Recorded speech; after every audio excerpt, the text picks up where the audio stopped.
Hey gang. I'm Fahaam, your financial freedom guru. Let's turn your dreams into billionaire success stories. Now listen, when we talk about tech billionaires and entrepreneurial masterminds, names like Elon Musk and Steve Jobs often dominate the conversation. But there's one man who built a multi-billion-dollar empire from absolutely nothing. A man who defied convention, refused to play by the rules, and rewrote the definition of success. That man is Larry Ellison.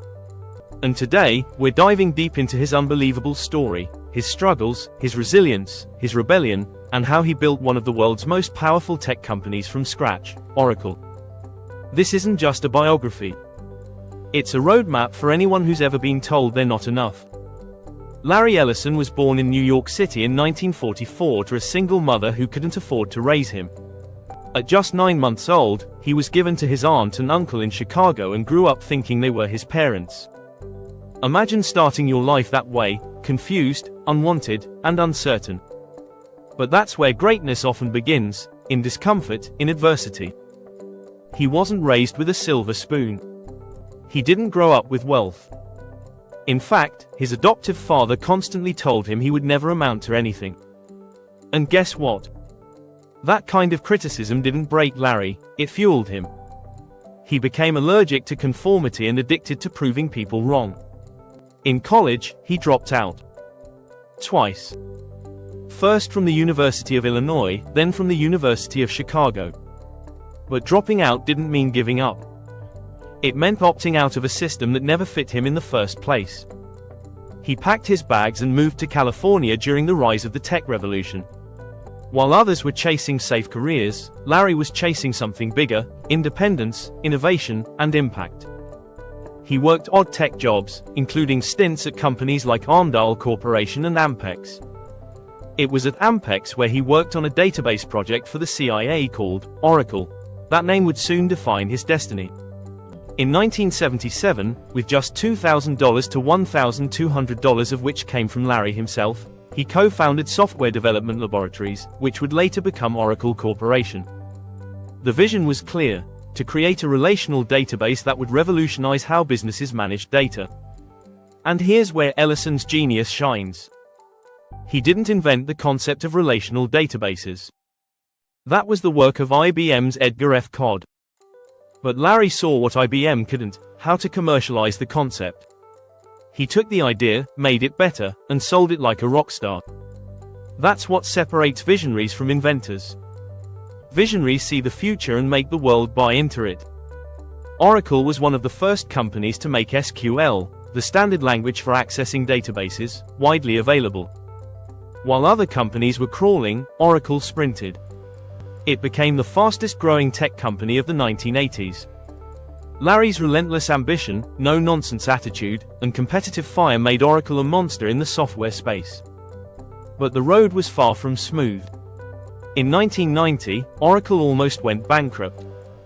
They had exaggerated revenue forecasts and ended up laying off hundreds of employees.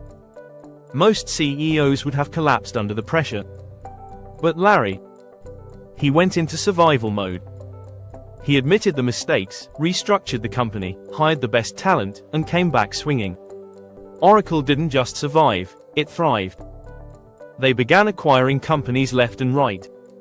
Siebel Systems, PeopleSoft, Sun Microsystems, and dozens more. Ellison understood something powerful: if you want to dominate an industry, you don't just compete, you consume. He didn't care about being liked. He cared about being number one. That killer instinct made Oracle a $300+ billion giant and made Larry Ellison one of the richest men on earth. But here's the twist that most people miss: Larry's success wasn't just about tech. It was about mindset. He believed rules were suggestions. He believed failure was feedback. He believed that playing it safe was the fastest way to mediocrity.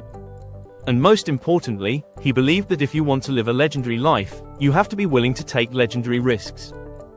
He once said, "When you innovate, you've got to be prepared for people telling you that you are nuts." That's the kind of courage every aspiring entrepreneur needs. Today, Larry Ellison is not just the executive chairman and CTO of Oracle. He's a billionaire with a lifestyle straight out of a James Bond movie. He owns entire Hawaiian islands. He races yachts. He owns private jets. But more than the wealth, it's the freedom that matters. He doesn't answer to anyone. He's not a prisoner of a paycheck. He built a life on his own terms, and that is the essence of financial freedom.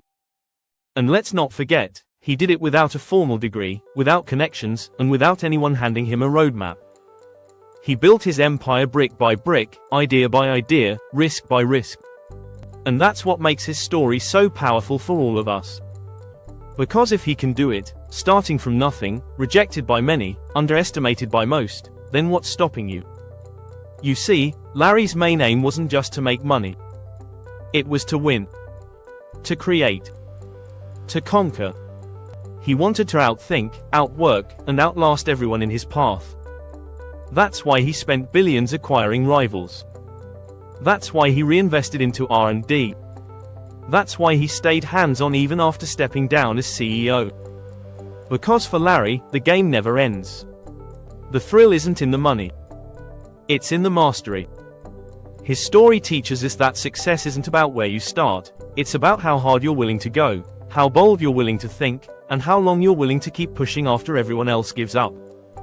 It's about resilience, rebellion, and relentless pursuit. That's the formula. And that's why Larry Ellison's life isn't just a biography, it's a masterclass in financial freedom. So what can you take from his journey? First, you don't need anyone's approval. If Larry had listened to his stepfather, he'd still be in Chicago doubting himself. Second, failure is part of the process. Oracle's near bankruptcy could have been the end. Instead, it became a turning point.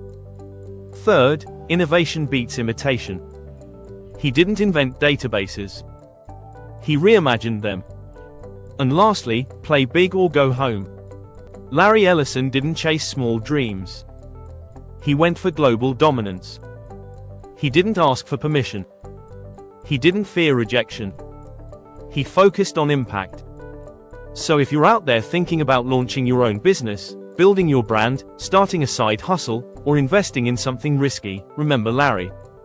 Remember that fire, that courage, that unshakable belief in oneself. Because financial freedom isn't given. It's earned. It's built. It's fought for. And sometimes, it starts with just one crazy idea and $1,200 of your own money. This isn't just inspiration. This is instruction. Take the blueprint. Learn the moves. Build your oracle. And maybe, just maybe, one day you'll have your own island too. Thanks for watching, gang. Don't forget to like, comment your biggest takeaway, and subscribe to Fahaam's Financial Freedom. Because your journey to billionaire success starts now.